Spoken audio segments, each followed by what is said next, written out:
Good evening and welcome To to Luna Luna. and the Druid.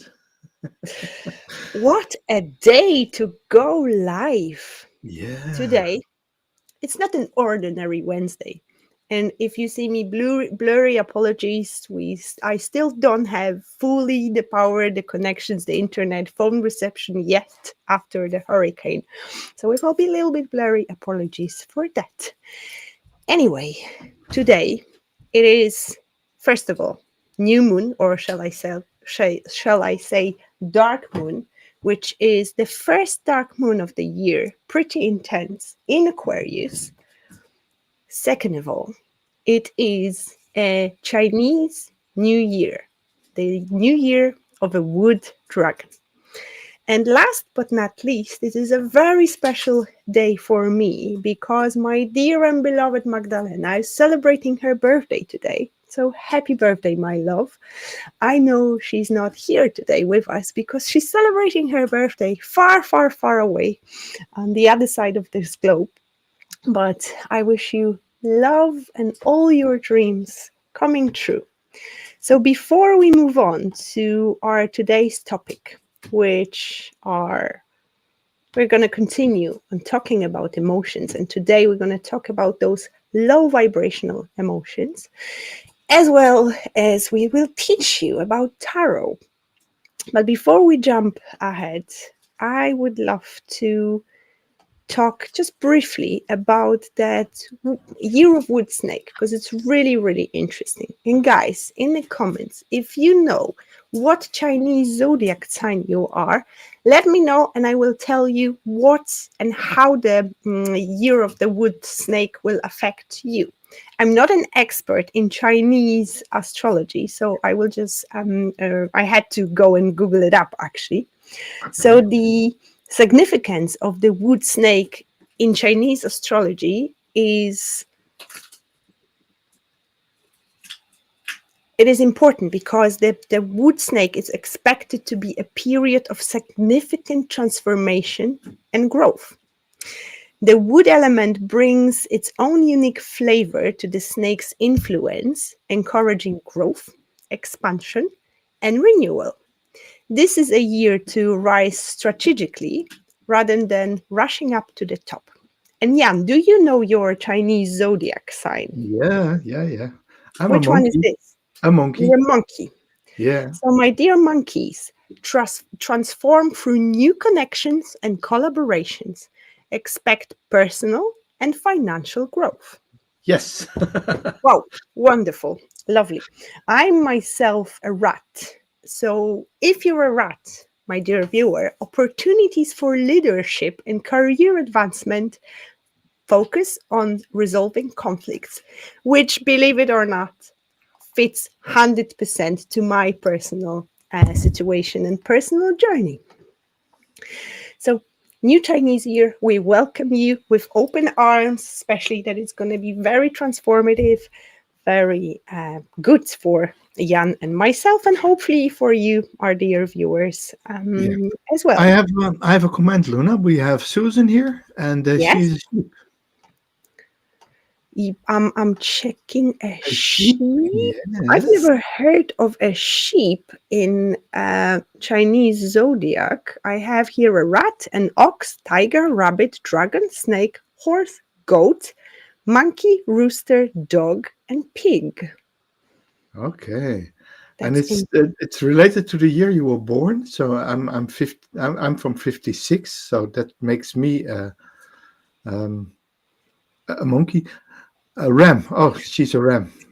Yeah, ram. Ram is more of a regular Aries, the classic tropical astrology. I don't have 19, here a ram. 1955. Yeah, 1955. What comes before the monkey? I don't know. That we'll have to check because in Chinese zodiacs, it depends on the months as well. It's not just the year. There is a certain period of months as well. So if you want to guys check it during the live or after the live, leave it in a comment, and I will tell you what this year is about. Oh, 1955, and which month, Susan? So we'll check it for you quickly. which month you were born in. Waiting for that. Um, December. Let me check that for you. December 55. So you are a goat. And goat, I do have Oh, here, and focus on mental health and healing. I avoid risky investments. That's a good tip, and that's a good advice for goats. yeah. Wonderful. Moving on, my dear, let's jump into today's topic. And Yeah. today we will start with emotions. Um, Last time we talked about um, the Vibrational scale of scale. yes, the scale of emotions, and we decided to go deeper within emotions itself, and we will start with the lowest emotions, which is um, shame, guilt, grief, fear, and anger. One thing before we even get and dive into the discussion, I need you to understand the most important things. Those emotions are not to be avoided, even though they're not comfortable, even though they're not nice to be to feel them. Those emotions are really valid and they're very necessary sometimes, because often emotions is a signal from our body that it's uncomfortable. So I don't want you ever to think that those are bad emotions, that Mm, sometimes we can say that they are negative emotions. However, those are emotions which are really valid, and it is unhealthy to avoid them. It's better to feel them despite the uncomfortableness. It's better to feel them, because when you feel them, you'll be able to release them and heal. So that's the beginning of our yeah. session. So, Let's so you're jump saying in. you're suggesting when we feel something, we acknowledge it, we accept it, we integrate it, we look maybe for the cause or what causes it, or we have an inner dialogue with the emotions, and from there on, we can look for a possible solution if necessary. Yes, there is that bad fame, especially in the spiritual environments and spiritual world. Um, but it is important to make space and make room for those emotions, because if those emotions show up, they usually bring an important message. Yeah, yeah, and I remember a friend of mine always talks about, yeah, high vibrations, wonderful, all wonderful, but sometimes living on a constant high vibrational scale can be tiring as well. Sometimes you just need to relax and lower your vibration. Doesn't necessarily have to come with the emotion that comes with the vibration, or that the emotion that causes the lower vibration, but he and I, we work with our shamanistic drums, and we do slower circles and lower drum circles with lower drum sounds, and that's just to adjust your body with this lower energy, with this Mm, smoother energy. It's relaxing, and it makes really your heart interesting. go slower. Yeah. Really interesting point of view. And guess who's in the room? Magdalena, despite the fact I said she's not here. She jumped in, which I'm super Oh happy, wow! because it's really late when she is. Happy birthday, my dear. I'm so glad you Happy joined birthday, us. Magda. You probably missed. Let me know which Chinese zodiac you are, and I have prepared a little prediction for that particular Chinese zodiac sign. But we're talking here today about the emotions, even though we should be celebrating and we should be talking about the good emotions and the joy. However, I think it's important to start with understanding the lower vibrations, Yeah. because we can go up. Anyway, Jan, how do you recognize, let's call them the low vibrational negative emotions? I don't particularly like that label of Hmm. Hmm. negative emotions, but sometimes there are negative. Yeah. Well, it's they come with sometimes with a general feeling of being uncomfortable.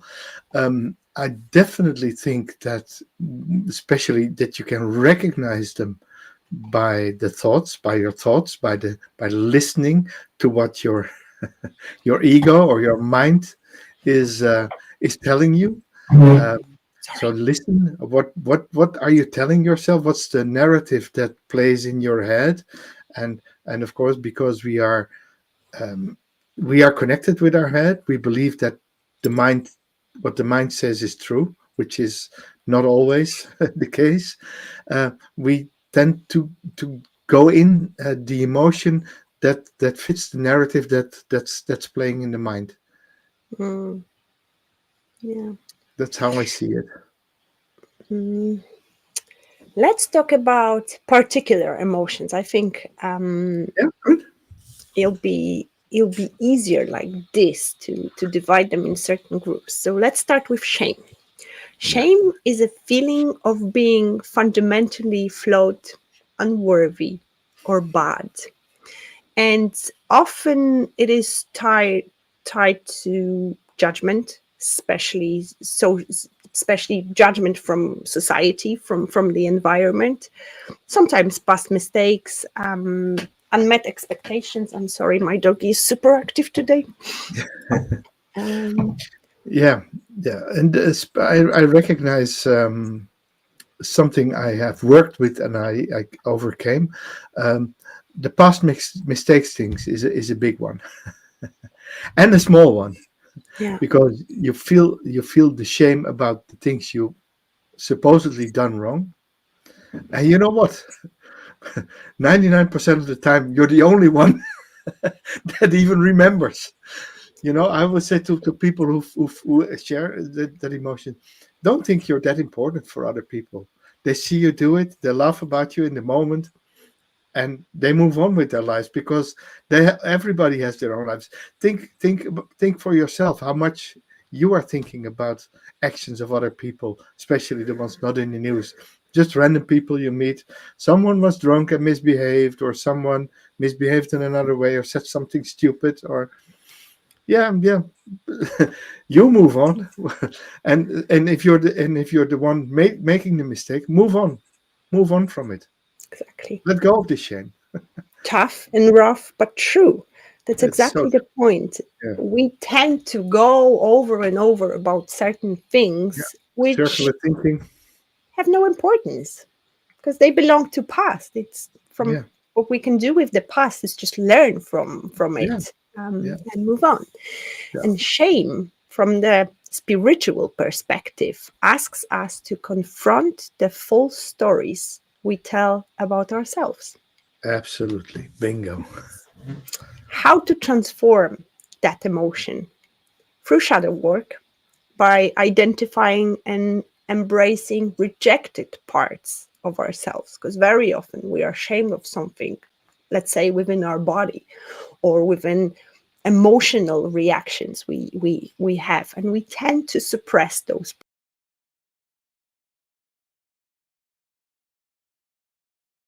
Whoop, I'm back. Let me see. with shame. I think something happened Something here. happened. Yeah, yeah, we're You back. disappeared for a moment. That's Welcome that's back, that's the please. live show. Yes. Let's not be ashamed about it.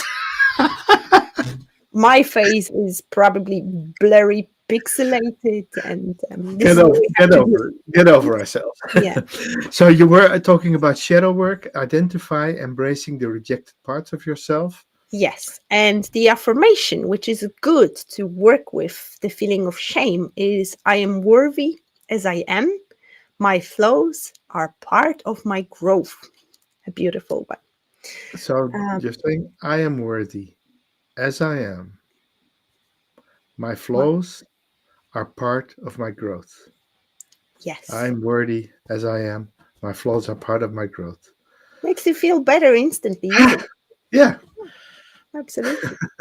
feels good. And a good exercise, if you want to work with shame, is to imagine a golden ball of light, like bathing you in the area where shame sits within your body. Because often we will feel certain emotions in the certain regions of our body, certain areas of our body.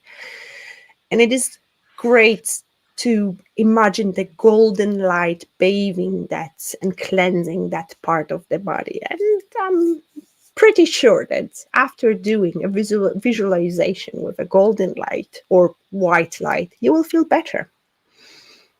Yeah, lovely. You can even Before do I go, a full body scan with the golden light, where you put every part of your body in the golden light and white light. Yeah, till Mhm, you're completely enveloped in yeah, light. Yeah, love it, love it. yeah.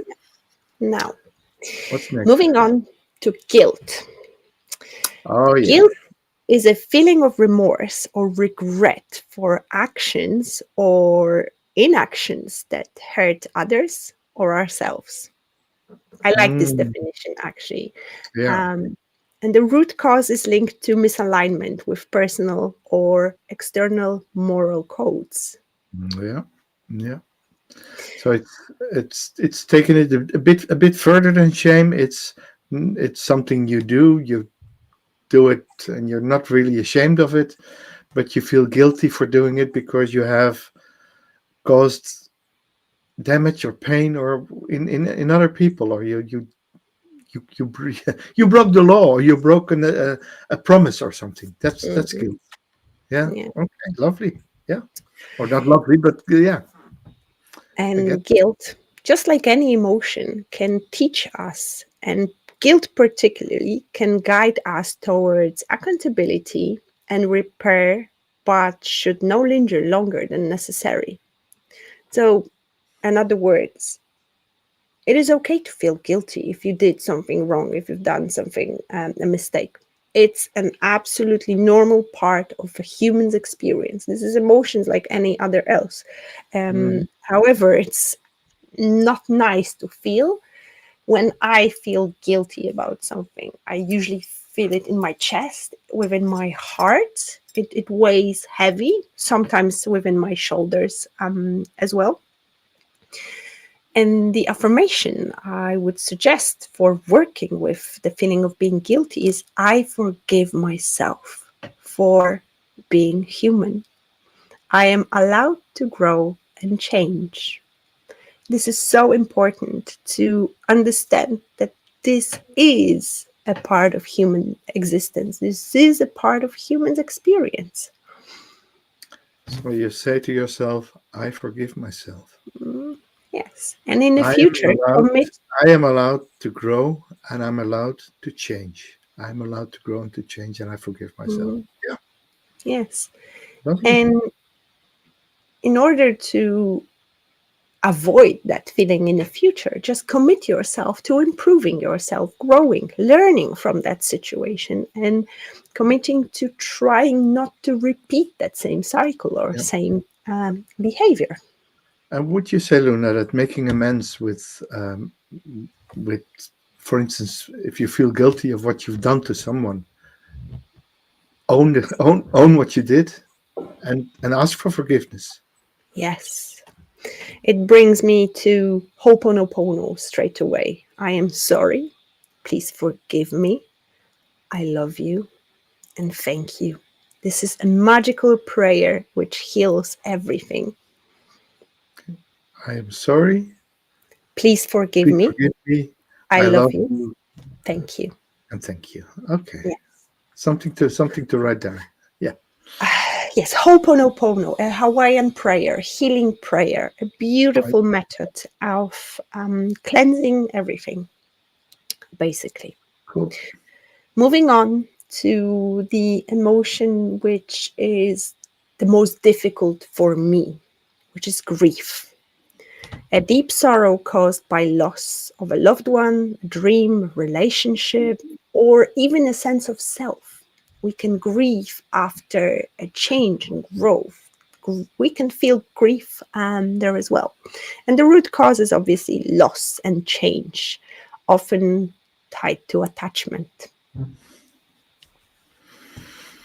Yeah. So grief is love. It's raw. This is something that sits deep, isn't it? When you have it, Yeah. yeah. The feel of losing someone. or losing a situation, a loved one, broken relationships. And it can be really difficult to work with grief, because grief has certain elements to it, certain levels which we have to allow ourselves to feel. There is a grief is an entire journey we go emotionally through. And it's a shame that Richard is not here with us, because he is a grief counselor, actually. He helps people to work through the process of grief, no matter what and no matter which stage you are. I remember grieving my beautiful doggie when I've lost her. That was one of the most difficult, if not the most difficult, times in my life, that I had to heal from the loss, which was so much bigger than me. The void which her passing caused was black, sticky, ugly, uncomfortable, and painful. And it took me a while to get over those feelings. But there are ways to do that. But that's perhaps for another episode of Luna and the Druid. Yeah, yeah, yeah. Would you recognize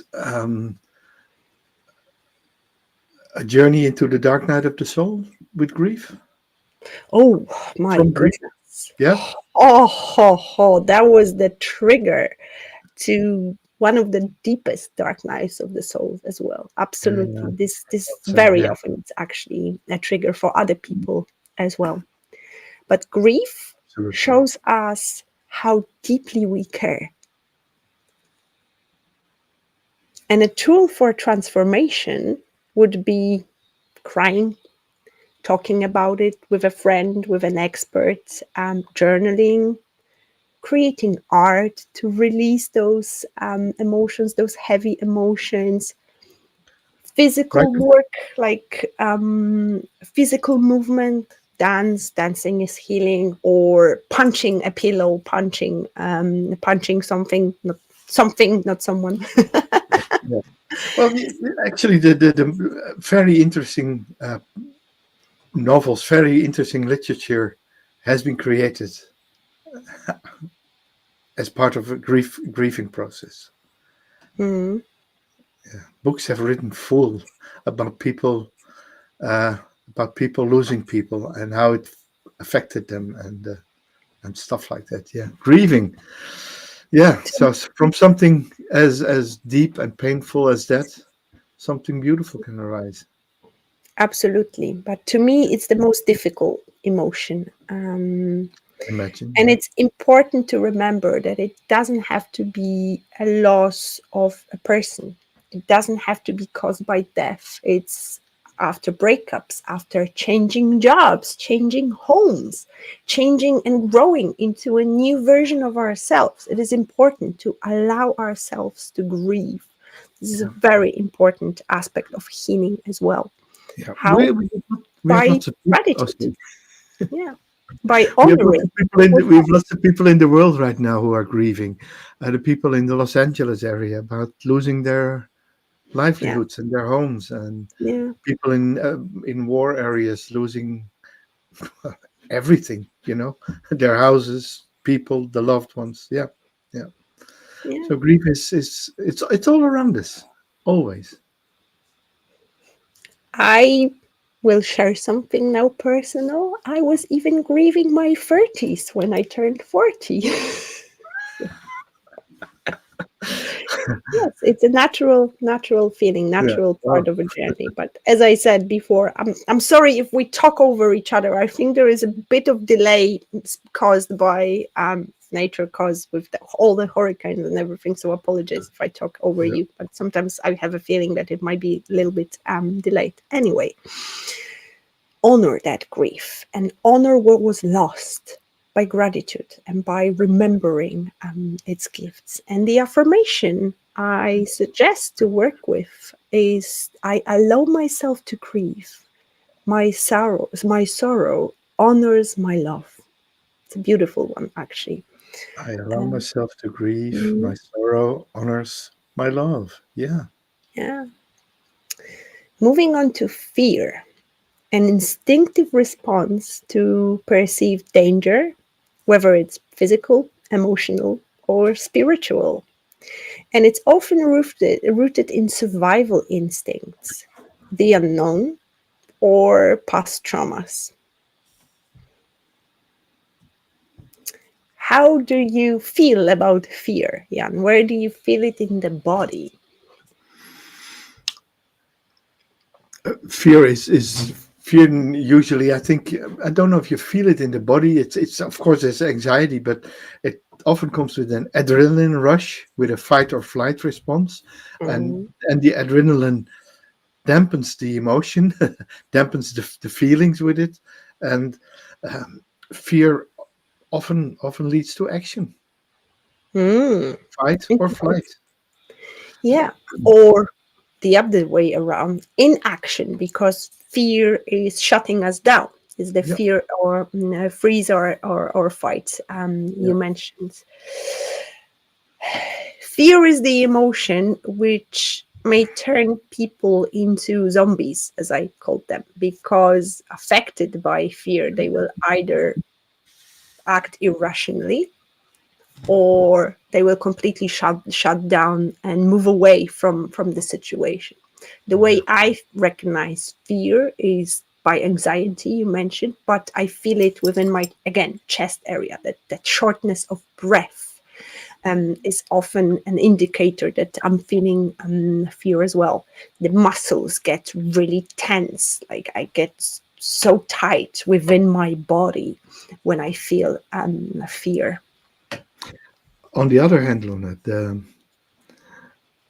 the hero, a hero is not one who has no fear.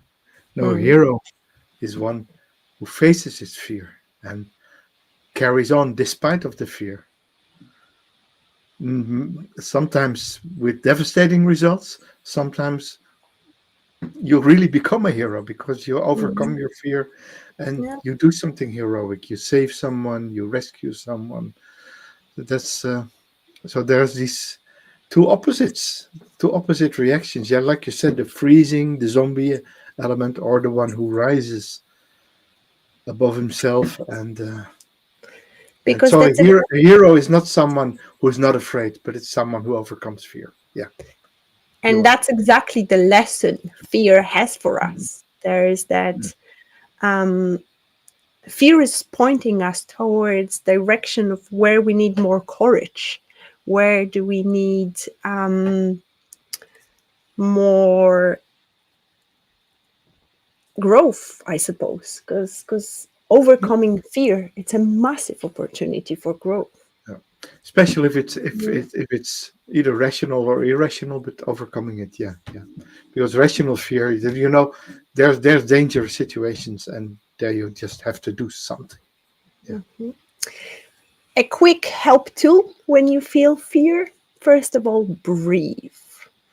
Deep breaths. For example, boxing breathe. When you breathe on the count of four, so you take a deep breath in on four, you hold it for four, you exhale for counting to four, and then you take a pause between the breaths for four as well. And few boxing breaths will calm you down, will ease the anxiety. Any grounding techniques, walking barefoot on the grass, on the piece of ground, on the beach, in the water, will help to anchor you in the present moment as well. I also like to invite my fear for a conversation, for a coffee. I acknowledge my fear, saying, "Hi, fear. I'm maybe not the happiest that you came, but since you're here, how about we have a coffee and have a quick chat with each other?" And that helps me to befriend that uncomfortable emotion, and it eases off after a while. And why? Because it feels acknowledged. And the affirmation I would suggest to use when you experience the feeling of fear is, "I am safe. I trust myself to handle whatever comes my way." It's a beautiful one, um, because it points out this element of safetyness, which is so required when you're experiencing fear. Absolutely. Yeah. Yeah. Mhm. Am I visible on the screen? Hey, there you are. Where are you going? We have all sorts of technical problems here Yeah. today. I can't see myself on the screen. I can't see you either. I see your EOS webcam utility. Hmm. Uh, Interesting. the, Bear the with wrong you me. would be for. So I'll put myself a bit bigger and continue with the last of the emotions. And when you're Yes. back, Luna, tell me when you're back. The last one is anger, and the definition of anger is a powerful emotion that arises from perceived injustice, frustration, or unmet needs. A powerful emotion that arises from perceived injustice, frustration, and unmet needs. The cause it causes, it's tied to your boundaries being crossed or repressed emotions that are surfacing. And there you are again.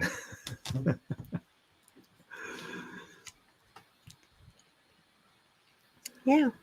Yeah. How are you with anger? Are you angry often? Me, it Yeah. takes a lot to cause a feeling of angriness within me. But it took me years to get to that point that I'm actually so resilient towards the anger. But sometimes one trigger and that's it. Yeah. But Yeah. the anger, it's an important emotion because usually when we are angry, underlying emotion causing that is pain.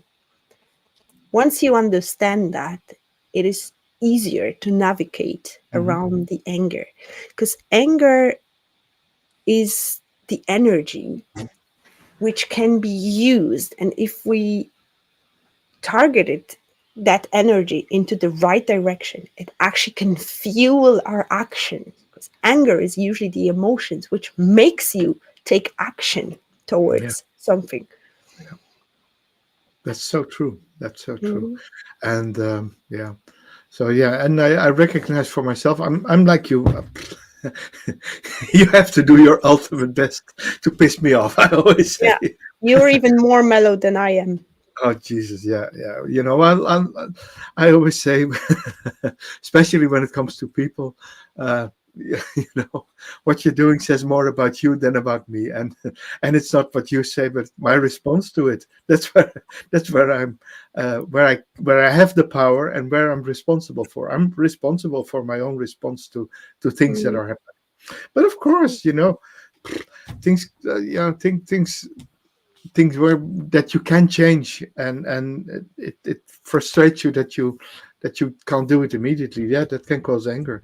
um, Assertiveness, you say that's something that comes out of anger. So people who are very mellow and get angry, and then all of a sudden they have this long list of stuff to throw at you. yeah. How much you wronged them over the years, and how many Mm. times. Especially it works for Geminis because Geminis will stay quiet for a long time. But when you reach the certain threshold, when you reach the certain level, it's either a best time to just run or even better time to listen. I Says recognize that I too. say it from experience. And the best techniques like actions to get rid of or actually get not get rid of to express anger is to do something physically like punch a pillow, um, do something intense with with your body again, just like with fear.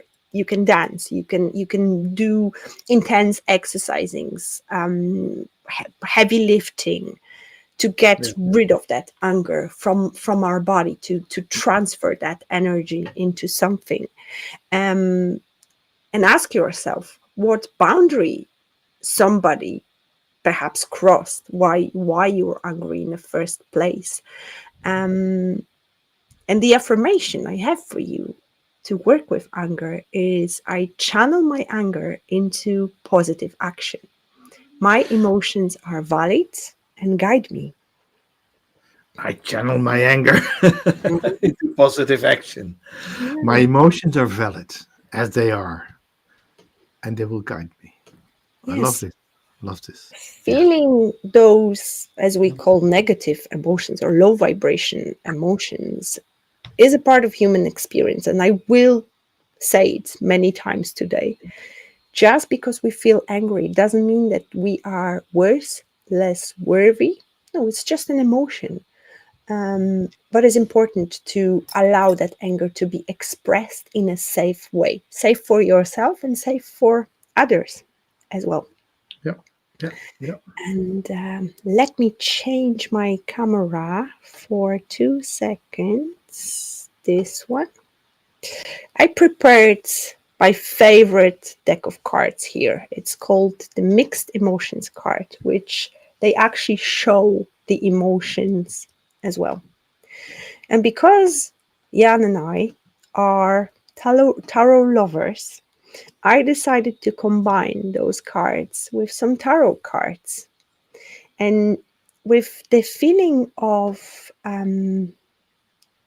shame, I brought Five of Pentacles today and the Devil. Mm. Why? Because Five of Pentacles often can represent feeling of being left out, unworthy, and the Devil is rooted in some self-limiting beliefs and unhealthy attachments, which sometimes shame can point us towards to. Yeah. When it comes to guilt, I have here Ten of Swords, with that feeling of overwhelmed by regrets, being or feeling like a failure, because Ten of Swords may represent that. And I love how tarot is actually precise and can be precise with those emotions. And the justice, the justice can represent sometimes the internal battle with morality and accountability, which often comes with the feeling of being guilty. Mm. When it comes to grief, sorry, Yeah. my I cards are expected this one. sliding. Yes, my table is very slippery, so it's hard to. With the feeling of grief, Yeah. for Three Three of of Swords. Swords, this is for Yeah. those who know tarot. This is obvious. It's the Obviously. heartbreak, sorrow, and betrayal, but also the death card, because Yeah. it's a natural process of endings and transformation. With the feeling, I'm dropping cards. With the feeling of fear, Nine of Swords, I think, represents it great with the anxiety, sleepless nights, Yeah. which can be rooted in fear. And of course, the Tower, sudden change, sudden triggers, fear of unknown. And last but not least, with the anger, Knight of Swords can be an impulsive person. It can be an impulsive reaction, sometimes even aggressive, especially within the communication. Bloody And sword. yeah, and of course, Five of Fire. Wands, Yeah. conflict, frustration sometimes as well. Would Jesus, you there's a add? tarot, there are tarot cards for all these emotions. That's fabulous, Yes. isn't it? Yeah. Wasn't looking at the Uh-huh. screen. I couldn't see the cards properly. But anyway, I love how tarot represents and it represents all the emotions that exist. It's not just those on a table. And that is the deepness of tarot. Actually, last week we attended a conference with Jan within the Tabby community, which was fantastic. All tower lovers talking about cards for 2 days. And it was very, very inspiring to to see different aspects of the cards, and that made me feel about connecting the cards with emotions. Yeah, very good. And that's a nice bridge, Luna, to our next big topic of the show today. That's the second part of the Major Arcana, and we did card 1 to 5 last week. So we continue with card number 6 and 7 and 8 and 9 and 10, and we'll get to that later. We needed to to add card number 11 because it has uh, a very big connection with card number 8, because half of the cards at number 8 could also be an 11, and vice versa. So justice and strength are cards that are numbered differently in various decks, but we'll get to that later. Yes. But we start with the Lovers, and the Lovers is a famous card. Let me see. Oh, No, nothing. I can my, hear you. my slideshow doesn't work. Hang on a second. I can hear you clicking. Yes, I tried to click. Yes. Yeah, The there it is. lovers. Here we have it. The Lovers. We start with the Lovers. We start with one of the most famous Lovers card of all times. I have the deck myself. This is the Tarot of the Witches and the Lovers card. And it was made famous in 1973. So the deck is already older, by Fergus Hall. And in 1973, it became known as the James Bond Tarot, because James Bond Mm. had a tarot reader there. You can see this one has the same backs. It's exactly the same deck, and and James held up the card and he says, "Is this us in the card?" to the tarot lady.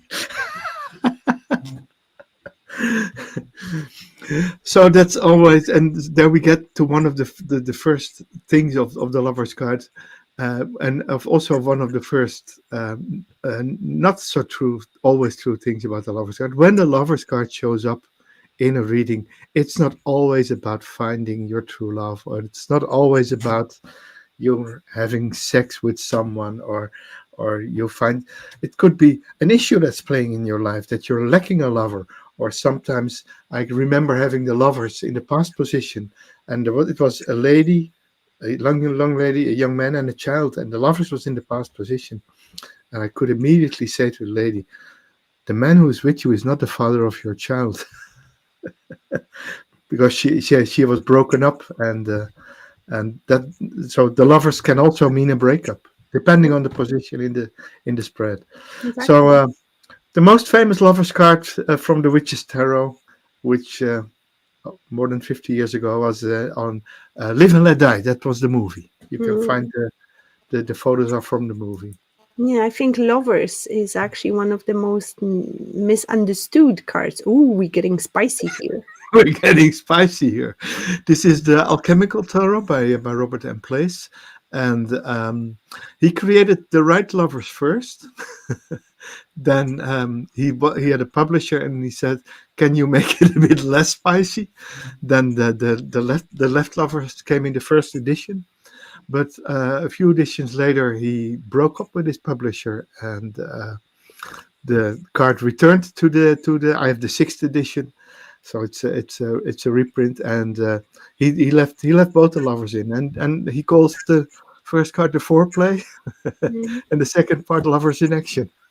Yeah, but I think that's one of the most misunderstood cards because, as you said, it's not just about the love and the spicy No, no, action. no, Also, can mean choices. definitely, yeah. Will When signify connection we have with ourselves and others.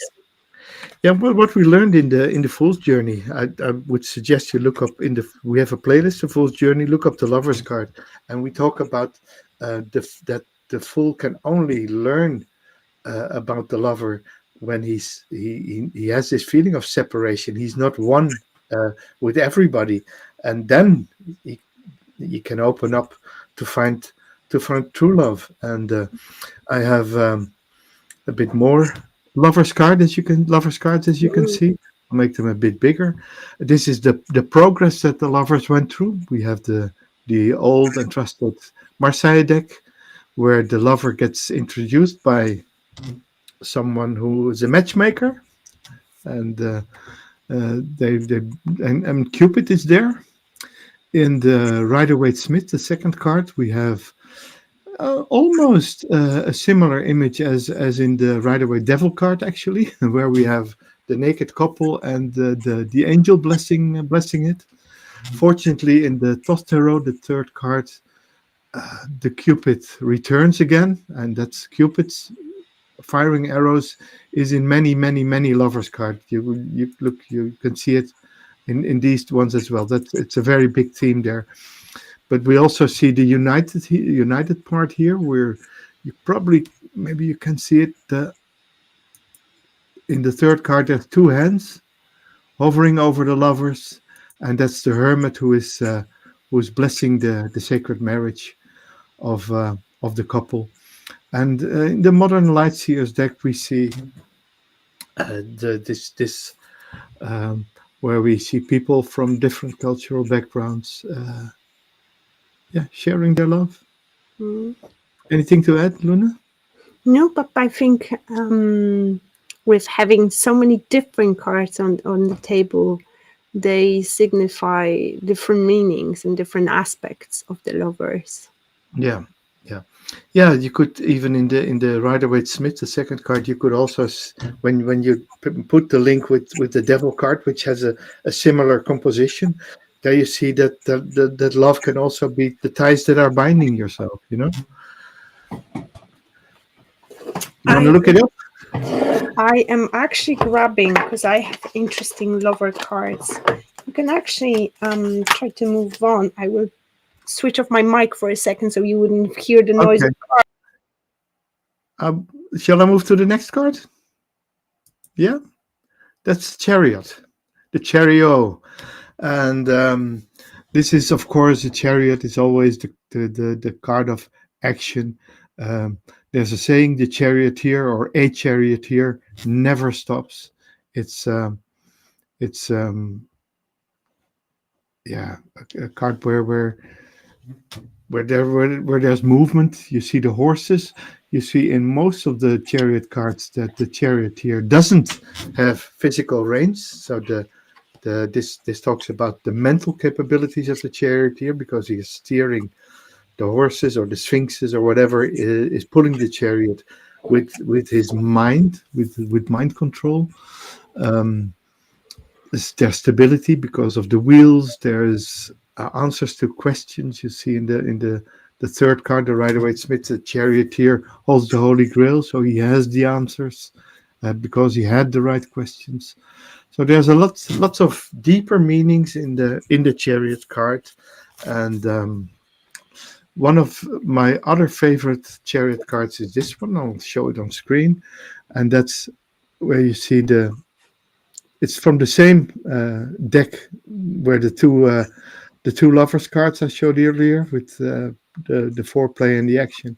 Here's the chariot is inviting you. The chariot is inviting you to join him on the ride.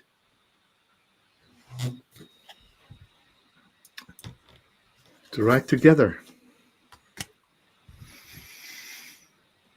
What's your vision on the chariot here, Luna? Do you have anything to add there?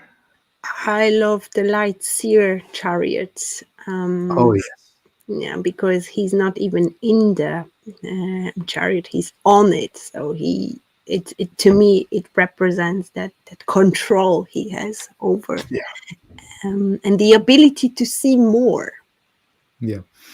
What's very interesting too is that the three cards on the right both have white and black animals pulling the chariot. Mm.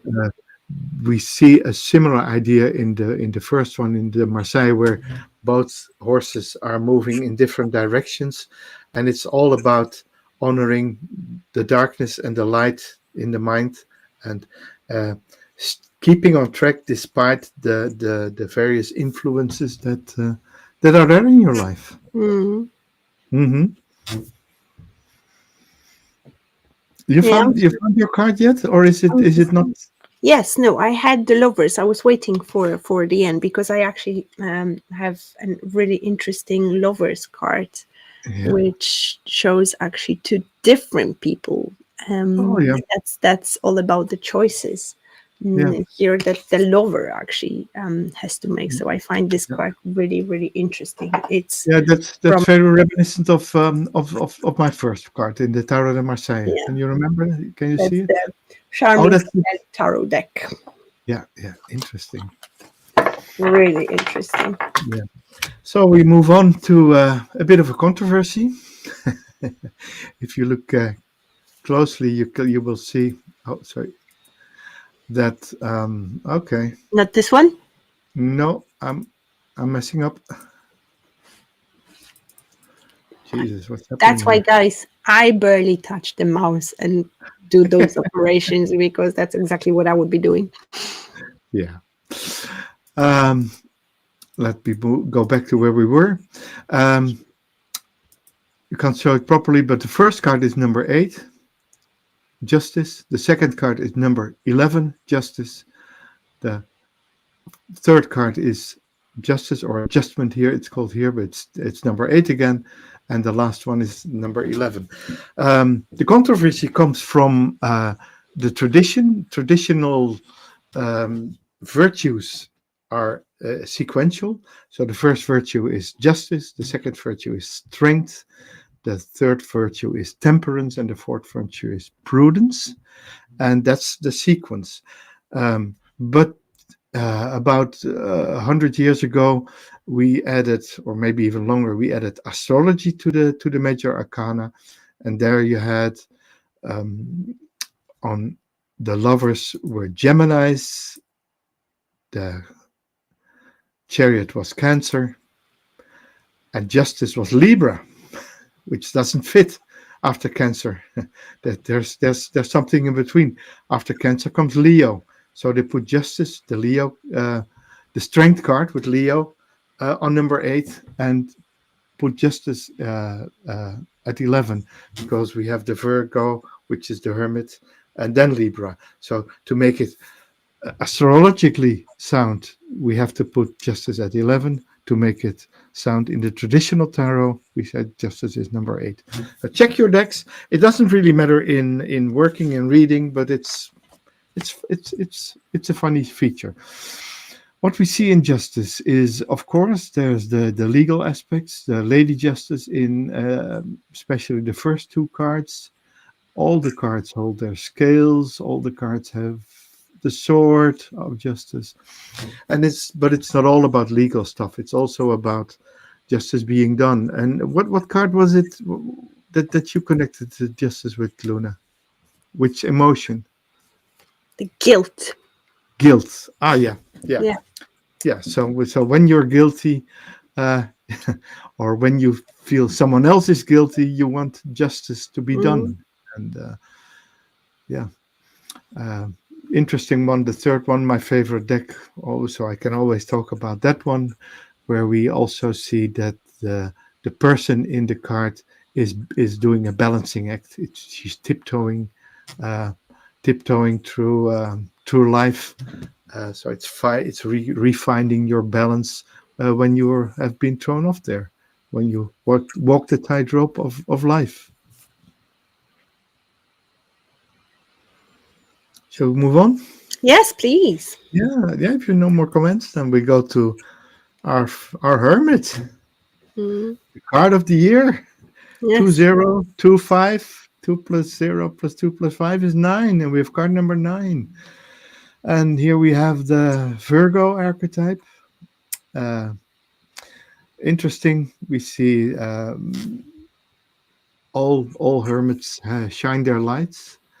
The three first one are similar in pose and in direction. They all three are contemplating and introspecting, but they're looking at their past experiences. So they learn from their past experiences, shine their light on that one. But the fourth one in the Light Seers Tarot is looking at the future, as you can see. Really interesting card, the Hermit. A big, a big, yeah, a big personality, a big archetype of yourself. The moment when you're in any of uh, these low vibration emotions, to go within and to contemplate and to look at what's your role in your emotions. That's the hermit. That's where the hermit archetype can help you. Absolutely. Do you have any relationships with the hermit?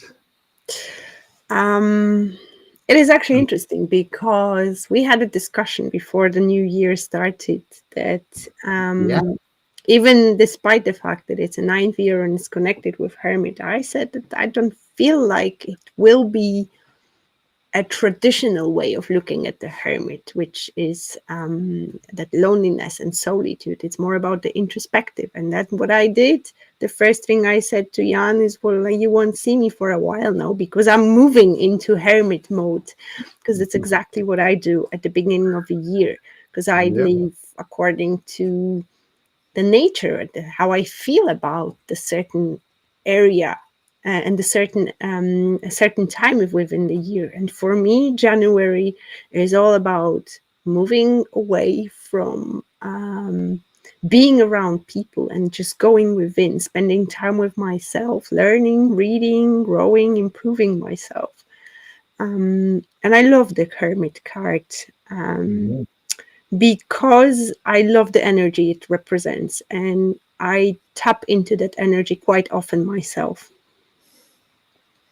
Yeah, yeah, and yeah, and the fact that the hermit in the card is directionally, you would say he's looking at the past a lot, but you can also say he's looking at the card that's on his left side, or the fourth hermit is looking at the card that's on his right side, Yeah, and it's shining its light on. where you have to, yeah. So what do these three hermits look at? Oh, they're looking at justice. They're looking at adjustment, and there is lots of injustice in the world, so there he has Mm. something to look forward to. But the fourth hermit, what is he looking at? At the Wheel of Fortune, card number 10. And as you see, when you see the four decks, you see the similarities, especially how card number 1 and number 3 are alike, and how the color scheme in card number 2 and card number Mhm. 4 with the wheel with the TARO lettering on it uh, manifests. And yeah, what the Wheel of Fortune, especially in the first three cards represents, it's you might have the idea of going down, but inevitably you'll reach the lowest point, and when you're at the lowest point, you'll go up again, and the wheel spins and the year spins, and um, everything is always moving. It's never silent, it's never quiet.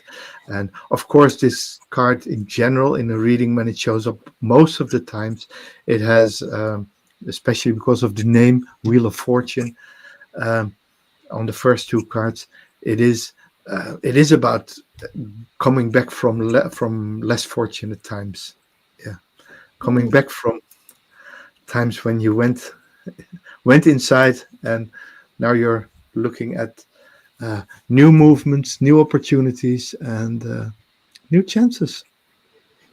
I have a very special relationship with the with the Wheel of Fortune, because to me it often represents karma. And for those who are Ah, watching us, you know that karma is my doggy. yeah, And that came to me as well. To me, it sometimes represents good luck as well, yeah, fortune. And I have to say, I really like when it shows up in the reading. yeah, yeah. It's definitely a card that that's. Yeah, that's fortunate to have in a reading. Mm. I have a tarot game with the Wheel of Fortune. I have a sign that says yes, no, sooner and later. Pick Mm. 7 cards, and the eighth card is the Wheel of Fortune. Shuffle them and ask a question where a yes, no, sooner, later answer is um, is part of the topic, and it just put two cards blindly on all 4 squares, and It's the thing brilliant. where the Wheel of Fortune ends up, that's your answer. I like that. Yeah, it's an old fortune teller's game. It's so, but it survived. It Mm. survived. So I sometimes have it with me, the little thing, and when I get a specific yes no question, I'll do that game. Yeah. So finally, we have the same story as before. 2 cards with number 8 and 2 cards with number 11. So the first and the third are 11, and the second and the fourth are number 8. That's the big switcheroo that was done by the designer of the second card, by Arthur Edward Waite, for the Rider Waite's Smith deck. Um, in all cards, we see the aspect of the lion representing strength. Um, we see a lady who is taming a lion. On the third card, she's actually riding a lion, and she has uh, her lion has faces of other people in its head, and she's carrying the answer.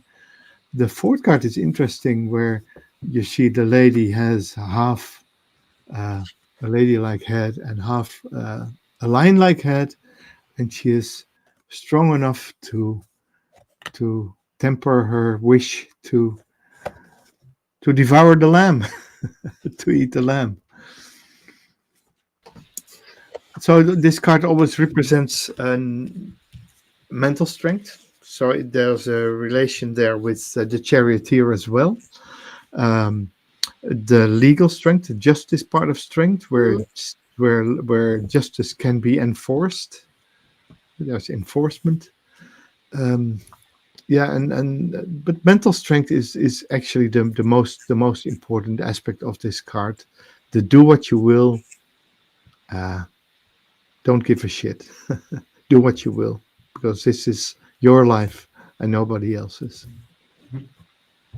Yeah. Any thoughts about strength? I am just looking at that card from Light Seer Tarot. It's the fourth one with the lady, and I was actually laughing at what you said about this strength developing in her to not to devour the lamb.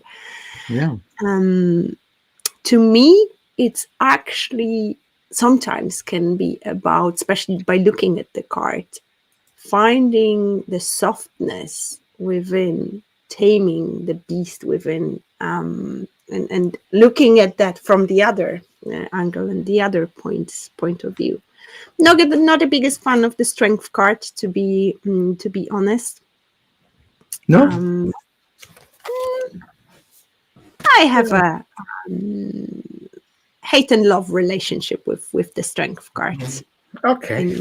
in in indeed, but to me it's about overcoming something and ability to having the strength and the power to do something. Yeah. Yeah. And that's all about strength. So 6 Mm. interesting cards, uh, powerful archetypes. Um, very important. If you want to learn about these cards, think about what these cards, what part of your life do they represent.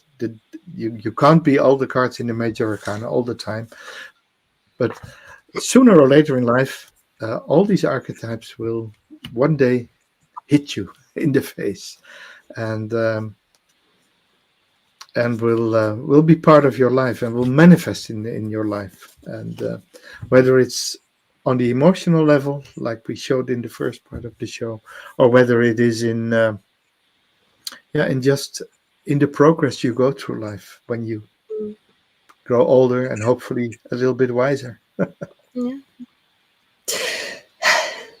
And with that said, We've come to the end of our show. I hate yeah, to see you go.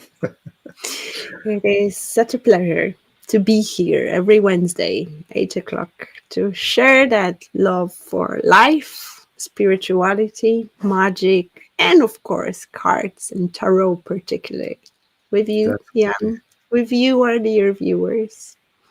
But it's about time to departure, unfortunately. yeah. On But this Chinese New Year with the new moon, and we're looking forward to seeing you again next week. yeah, so, despite heavy energies of the emotions we talked about today, celebrate, be joyful, love, and laugh. Bye. Bye bye.